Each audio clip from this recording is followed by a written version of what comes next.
All rise, huye ulavi.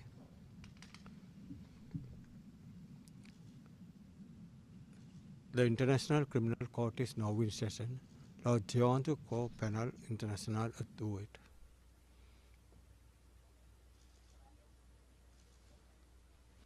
Please be seated. We sir.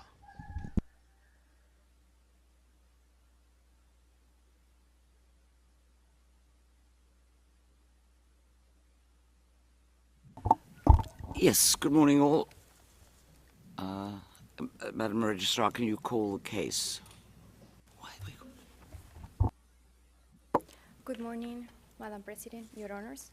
Situation in the Republic of the Philippines in the case of the prosecutor versus Rodrigo Roa Duterte, case reference ICC 0121-0125, and for the record, we are in open session.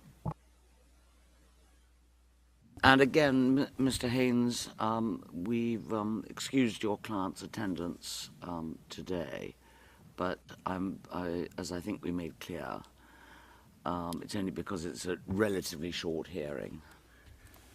Yes, I was going to observe, of course, that the movement of a detainee from the detention unit to the court is an unsettling experience, even for the sturdiest of clients, but he's fully aware that you will expect to see him sooner rather than later. Right, yes. Well, as you're on your feet, Mr. Haynes, we may as well start the introductions with you. Well, I'm ably assisted today by Miss Gibson, Miss Daniel and Miss Sethi. Yes, thank you very much. And the appearances for the prosecution? Good morning, Madam President. Good morning, Your Honors, to everybody in the room.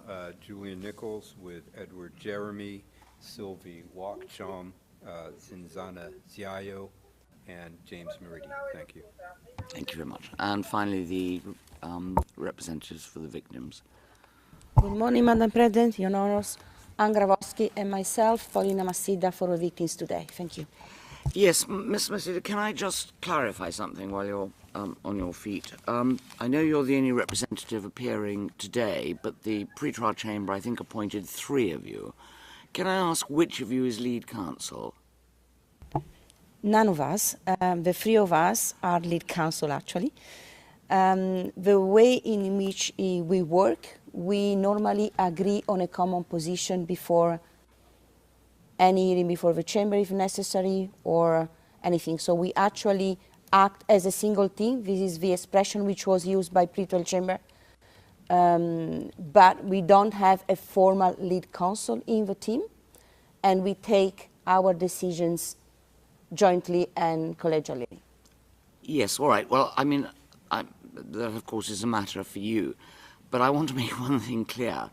Only one of you Yes. from the 3 that have been appointed will be asking questions. I'm not going to have 3 people asking questions during the course of the trial. Can reassure Madam President, this is also our understanding, Right. and we will always be an agreement between the 3 of us who will be leading a specific questioning for a witness or a specific arguments in court. So in other words, also for legal arguments, only one of us will address the court. Right. Thank you. That's very helpful. Thank you very much indeed. All right. I don't think we've got anybody here from the registry this morning. So we might as well move to, as I say, what is a relatively short session. The first item on the agenda was the deadlines for the filings of observations to the expert panel for the reports. And we set, I should make it clear, the experts who are going to examine the accused. We set the following deadlines: the 18th of August for the experts to file their reports, 24th of August the registry was going to file the experts' reports. Right. And 31st of August, observations from the parties and participants, including any request that may be made for an actual hearing. Now, Mr. Nichols, the Office of the Prosecutor requested this item. Is there a reason for that? Yes, Your Honor. Thank you. Really, what we're asking for is one more week to file our observations, and then, of course, if necessary, another week for the defense and for our friends in the LRV.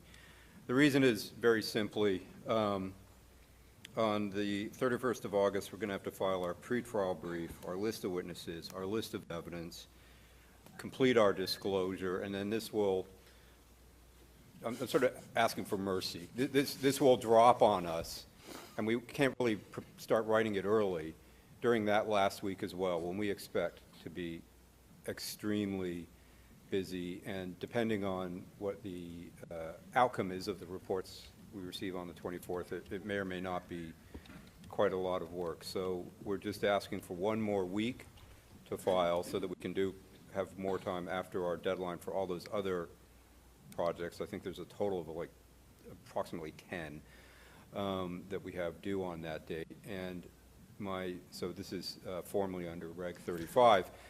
But I don't see that this would slow things down substantially in any real way, and certainly not the start of the trial date if we're given that week. So those are the grounds, and that is the request.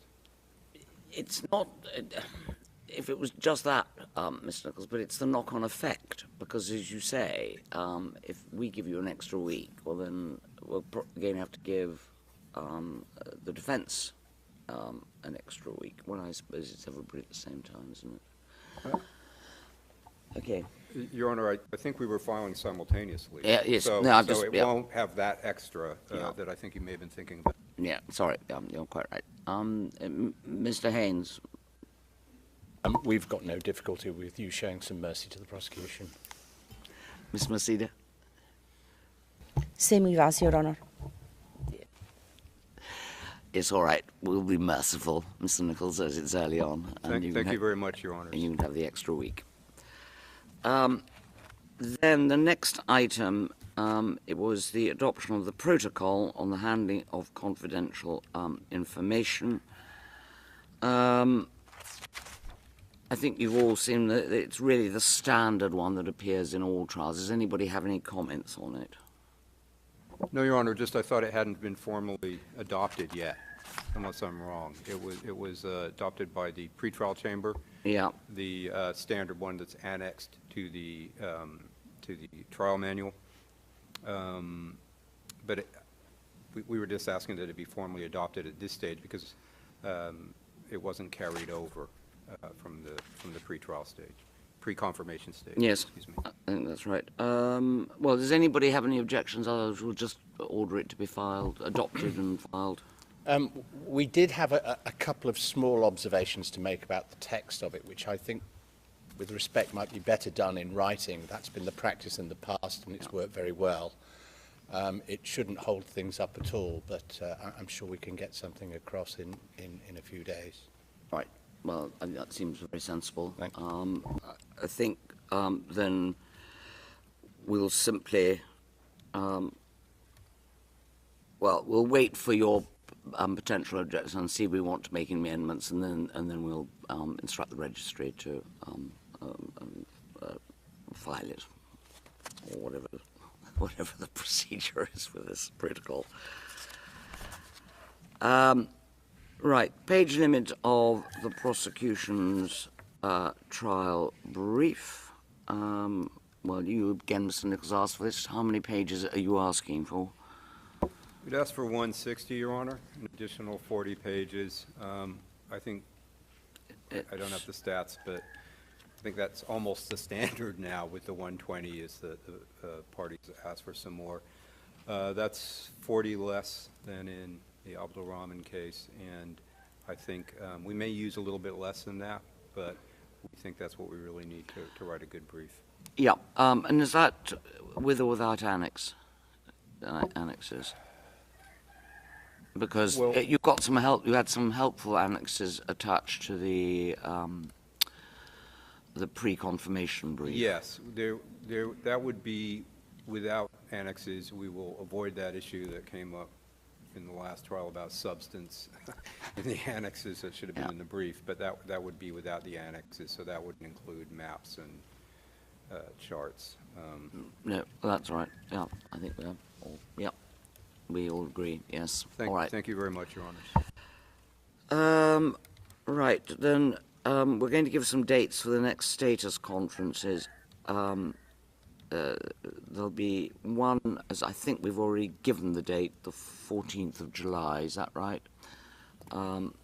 These are all dates that we'll put into the calendar, but if it turns out there's no need for anything to be discussed, then we may vacate them. But otherwise, it's 7th of September, 13th of October, and then the 2nd of November. I rather feel the one on the 7th of September, because by then we'll have had the reports, is likely to be an important one. And for that, certainly, Mr. Haynes, we would expect Mr. Duterte to be here, unless there's some medical issue. The final matter that I want to raise is this. Just a minute. And that's the question of statements being made by counsel to the media. This case has attracted, not surprisingly, a substantial amount of media interest in the Philippines in particular. That's not, of course, only mainstream media, but as is common these days, social media, and additionally appears to have provoked suppliers of what is undoubtedly fake news, and obviously fake news. The first thing we wish to emphasize is the need for the media to report to the public accurately and fairly what is said in court, and above all, to avoid speculation. That is important in any trial, and it's doubly important when it comes to a trial of serious allegations, and nothing could be more serious than these of criminal activity. Can I just issue a reminder to the media that anything which is said in private session may not be reported. Part of the reporting of the earlier proceedings in this case was not assisted by comments made by previous defense counsel Nicholas Kaufman to the media. On the 3rd of October of last year, the pretrial chamber issued a reminder to him to remember that he had a professional duty to be respectful and courteous to the chamber. Regrettably, that reminder had no effect. On the 26th of April of this year, after the appeals chamber had made its decision on jurisdiction, Kaufman gave at least 2 interviews commenting on the decision.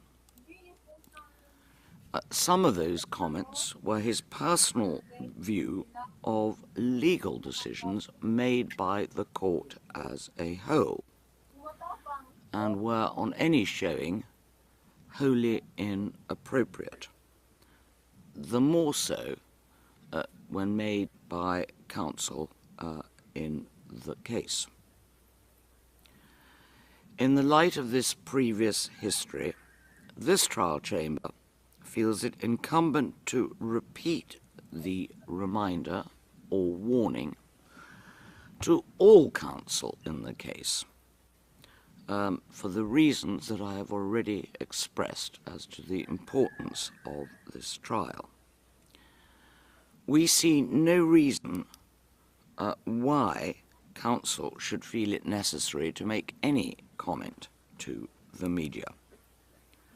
the appropriate forum for counsel to raise matters is in the courtroom. Trials are not conducted by the court of public opinion, but by this court during the course of the proceedings. We should add, finally, that we are somewhat surprised to see that other than the catch-all type provisions which are contained in the Defence Code of Conduct, namely Articles 5, 7 and 24, no guidance on the topic of media comment is offered to counsel in any of the codes, in fact, those including for the prosecution. But of course it's particularly applicable to the Code for Defence Counsel. And we feel that this is a lacuna which should be rectified sooner rather than later. So, are there any other matters that Council wish to raise at this stage? On either side? No.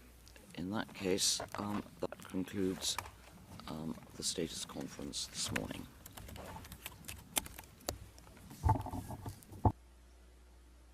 All rise, we will away.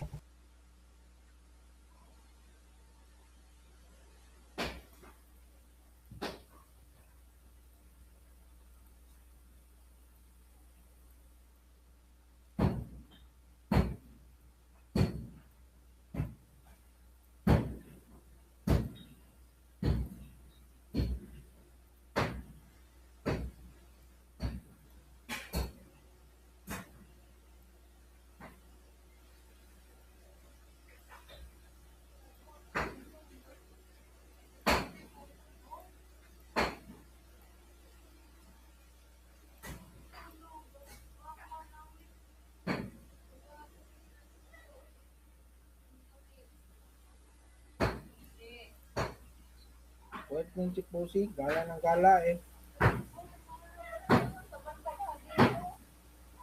Gawa ng tulugan si Poe.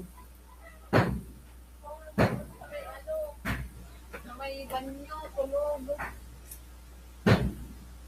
Huwag yung makatulog.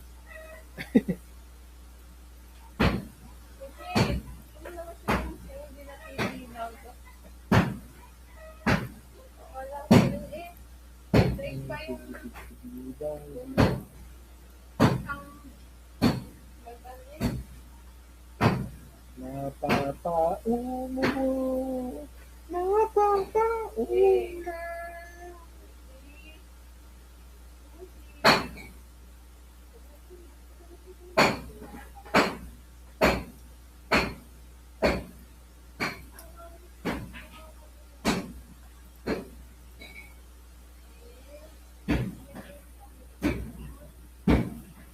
Maestroboy niyan, kaya mga matulog na si Pusi.